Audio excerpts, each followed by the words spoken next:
पिछले व्लॉग में आप लोगों ने देखा कि कैसे मैं पहुंचा देहरादून। अब इस व्लॉग को स्टार्ट करते हैं, लेकिन उससे पहले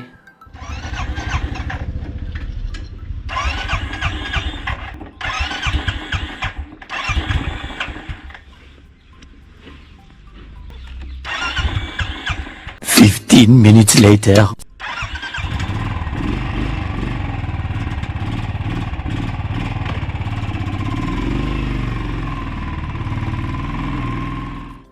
बड़ी मुश्किल से ये बुलेट स्टार्ट करने के बाद हम लोग निकल पड़े जौनसार बावर के लिए।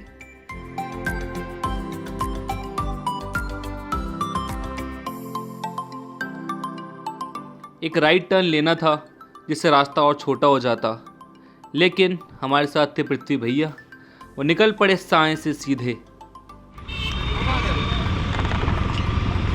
वो अपनी मर्जी के मालिक के निकल गए, पता नहीं कोई ऑप्शन नहीं था, हम लोग भी निकल पड़े सीधे। चक्राता अभी भी 60 किलोमीटर दूर था। अरे ऊपर तक आ गया, गिरेगा तो नहीं है? वो इधर सामने नहीं गिरेगा। 1200 का पेट्रोल।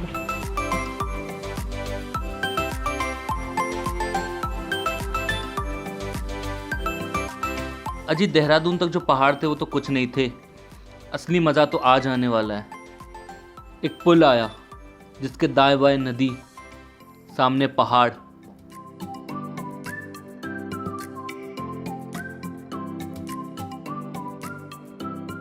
और देखते ही देखते पहाड़ों पे आ गए और हैशटैग पहाड़ों वाली राइड स्टार्ट हो गई।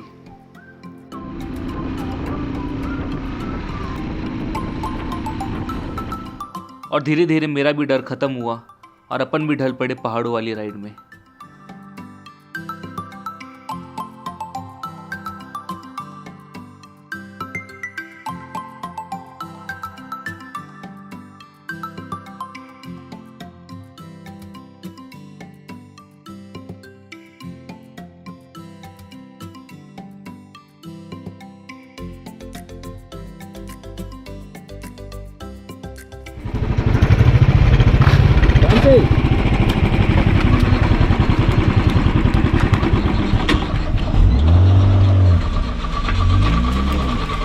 उठा ली, ठीक है, समझ गया समझ गया।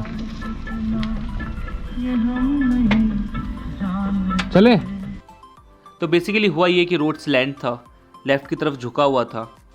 आगे वाले ने जैसे ब्रेक मारा तो पृथ्वी को भी मारना पड़ा, और इसी वजह से वो अपना 200 किलो का बाइक संभाल नहीं पाया।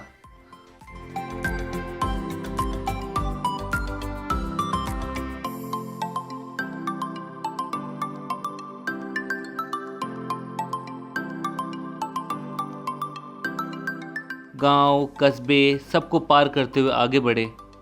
एक छोटा सा ब्रेक भी ले लिया, लेकिन तभी क्या हो गया? पेट्रोल हाँ निकाला किसी ने लग रहा। हट।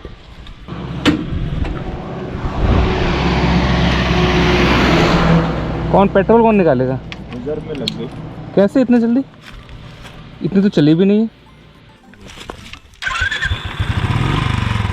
ठीक है,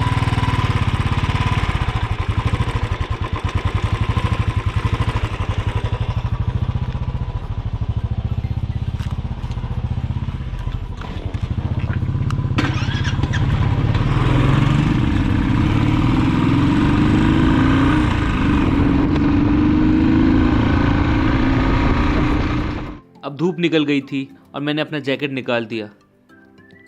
पहाड़ों में कुछ ऐसा ही सीन रहता है, दिन में इतनी धूप कि आपको जैकेट निकालना पड़ जाए, और रात में इतनी ठंड कि जैकेट कम पड़ जाए।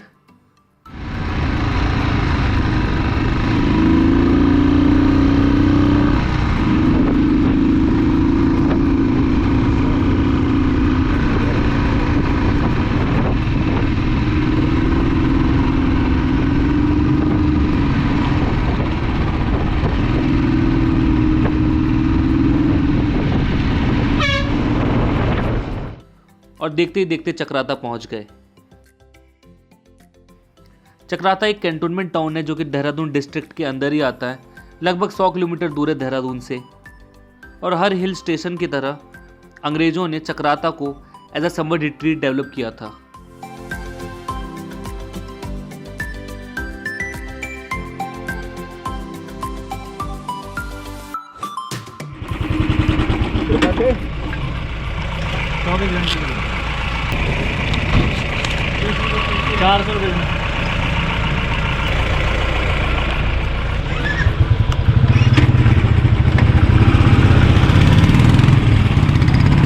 यहाँ पे 50 रुपये दिया एंट्री के लिए। हर साल इस टाइम पे ज़ोरदार बर्फबारी होती है, लेकिन इस साल नहीं हुआ। कुछ लोग कहते हैं कि ये ग्लोबल वार्मिंग की वजह से है, कुछ लोग तो यूँ भी कहेंगे कि ये कोरोना की वजह से है। लेकिन वजह जो भी हो, अपन को तो बर्फ़ देखने को ही नहीं मिला।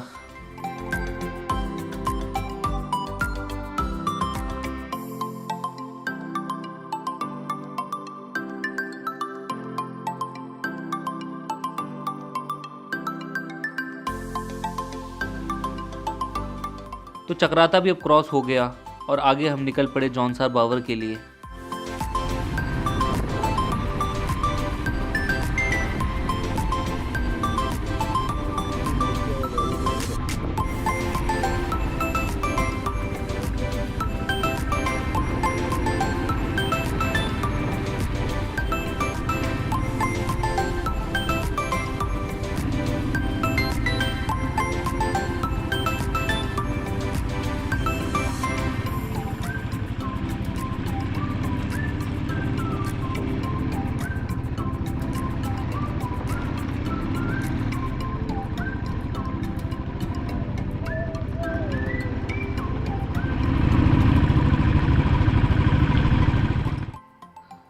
और एक बम्पी राइड के बाद एट लास्ट पहुंच गए हम लोग अपने होटल पे। ये देखना, ये रोड हमसे ही घिसा है। यहाँ फट गया पूरा। हाँ देख जाए, ट्रैक गार्ड भी टेढ़ा हो गया, इसको भी ठीक करना पड़ेगा। बटिया भाई यार ये कैसे ठीक होगा।